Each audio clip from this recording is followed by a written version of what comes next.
We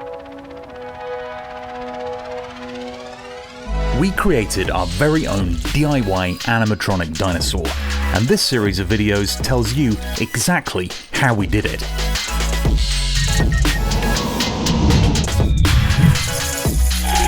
Having completed the base structure, eyes, animatronics and skin, there's just one step remaining. Creating the stock or cage for our animatronic dinosaur. We need to build this, which is, I'm worried, going to be more complex than the actual dinosaur. So this is the contraption we're building, and the plan right now is to laser cut this out of multiple pieces of wood. I don't know how well this is going to work out, so we're going to start and we're going to see what happens, and we're going to take it from there. Okay, so cut my first piece. I think I'm going to do 3 of each, and then I'm going to put the 3 together. It's not going to be quite as thick as in the real one, but I think that's probably all I can cope with the time that we have left to do this project. So in the meantime, while all of that laser cutting is going on, I am now making space. Guess where? In the garage. Yes, every single video has a theme, and there's a recurring theme of tidying garages. Making space for what it is that we need to do here is the key now.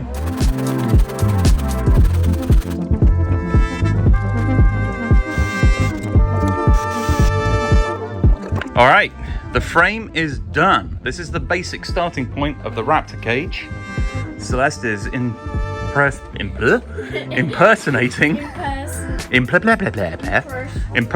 the dinosaur. Okay, so here's the plan for the next part of all of this. This pipe work needs to go in 2 sections, here and here, kind of like 2 panels. And the particle board needs to be cut to go in there as well, to create the space that the Velociraptor's head will be in, just kind of there in the center.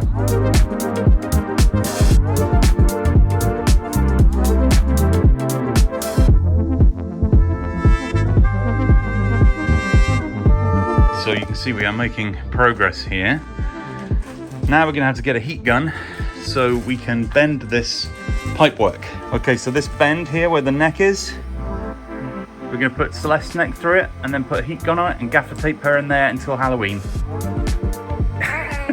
You want my hair on fit? No.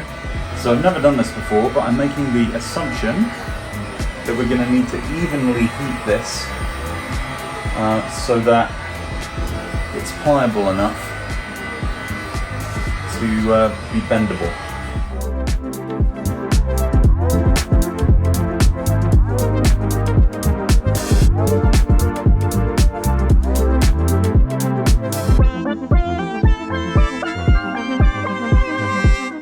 I've cut my 2 backing pieces. Here they are, cut, ready to go. And now I have to put them here and here. Easy.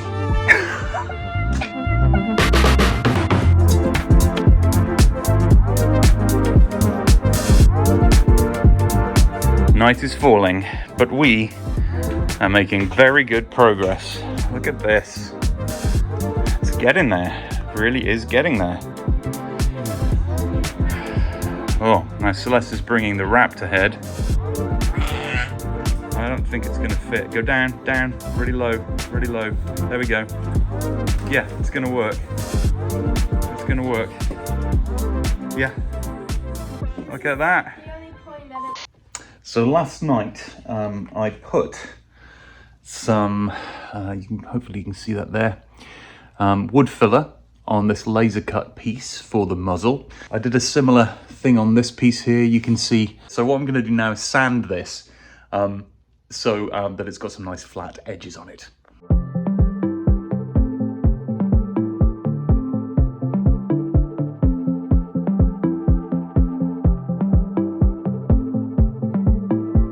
I've been working on laser cutting all these bits for the muzzle, and then I was having a chat with Esther and we came up with this epic idea. One of the things I'm concerned about with the muzzle that I'm building is it's going to distract from this great work that I've done, which I'm very, very pleased with. If you put some kind of tether over its mouth, like this, and it doesn't look very good now, obviously.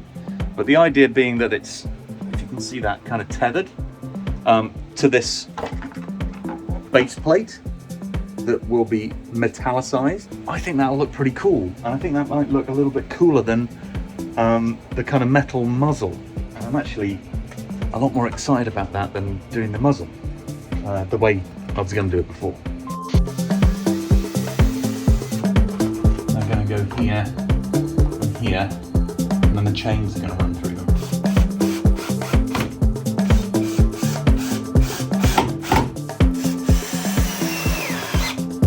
Bring it in, pop it there. Woohoo! There you go, look at that. Perfect. The next step is to take the dinosaur head off its stand, put it through here, and get a configuration of how high it needs to be and where it needs to be in relation to everything else, so we can put the final bits of structure in place so we can spray this grey. Oh, sorry. Got attacked by the dinosaur. What danger. It's so light. Feel the weight of that. It literally weighs nothing. So its eyebrows go through this bit here. It has to come in like that. Can you put the other end down a bit more? I think maybe it needs to go in backwards. Try again.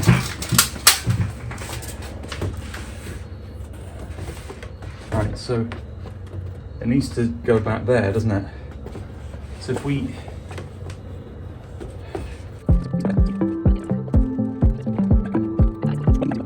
How's it looking? It's looking good. We've got some work to do. It's gonna work though. It is gonna work. Okay, I'm changed. I have my painting equipment. It's time to paint the Raptor containment unit. Before I do paint, I should probably give you a few details of what I've been doing here. So as you can see, big mixture of the PVC piping, wood, some plastic here, greeblies, large size greeblies to make it more interesting, metal plates, various other things. I've got some gutter guards here. I'm really hoping that when there's a light behind this and smoke that it will shine through.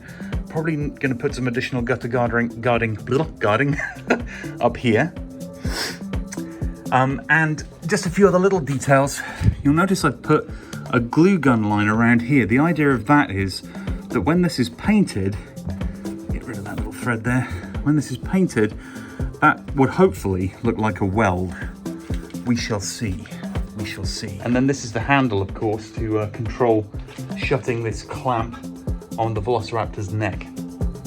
I'm using just a latex-based paint for this.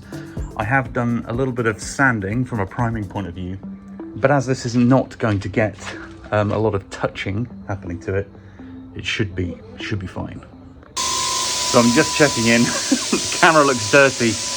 I've spent the last hour and a half trying to get the paint sprayer to work, only to discover that the air cap was missing. And so I'm using a different sprayer, or at least a different nozzle. And this is the result. It's now working. It's looking good. Only wasted almost 2 hours.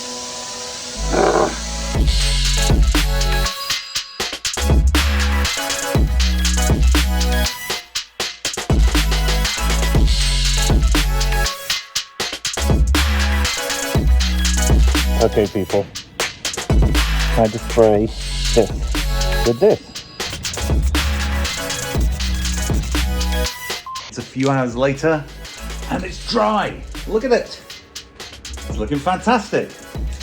And now is the fun part, because what we get to do is add all those little details that make it look super cool. So the first thing I'm going to do is I'm going to take this pen, which is a silver pen, and I'm going to start doing some highlights. In fact, I started it already. Some of these corners and edges, as this is supposed to be metal, I'm going in here and I'm adding a little kind of silver edge, so it looks like it's scuffed. I'm also bringing out the screws and the nuts and other edges to make them shine, to look a bit more like metal. So that's the first thing. Everything else today has been a nightmare. This is the bit I've been waiting for, so I'm excited to get this done. Let's do this.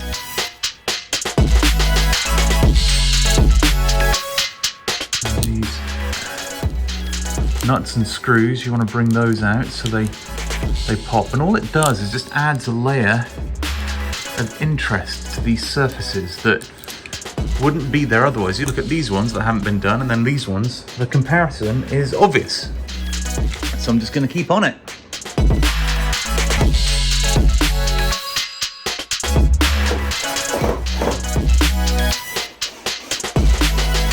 Take a look. It's really coming together. I'm excited. Look at this. I'm loving the addition of that flashing light, by the way. And this is just it's a magnetic light. I put this metal plate on here so I can just pop it on like that, and then it casts this beautiful light on the top of the dinosaur. I think it's time to get the chains.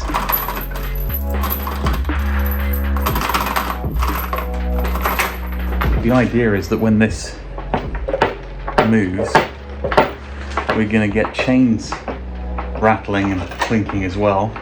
The way they're kind of passing through here makes it look very purposeful. And these, by the way, just plastic corners, when we got something delivered, they were just a plastic edging on it to stop it from getting broken. I think it might have been some doors or something. But those have turned out beautifully.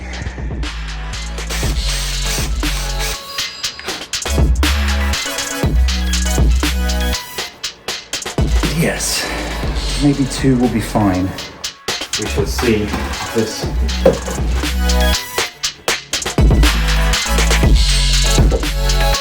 And as if by magic, look at this. The link of this chain fitted perfectly over this. And so that fits now over there, which is great. Look at this. And then I've got the other one coming through there. I think this is turning out to be just what I hoped. If you want to see how our animatronic dinosaur features in the overall Jurassic World experience that we built, check out the link below to see it in action. And also check out the full behind the scenes video of bringing the whole experience together. And if you like this video, please click the subscribe button below and hit the notify bell. It helps me make more of these videos and means you get notified when we share our next exciting adventure.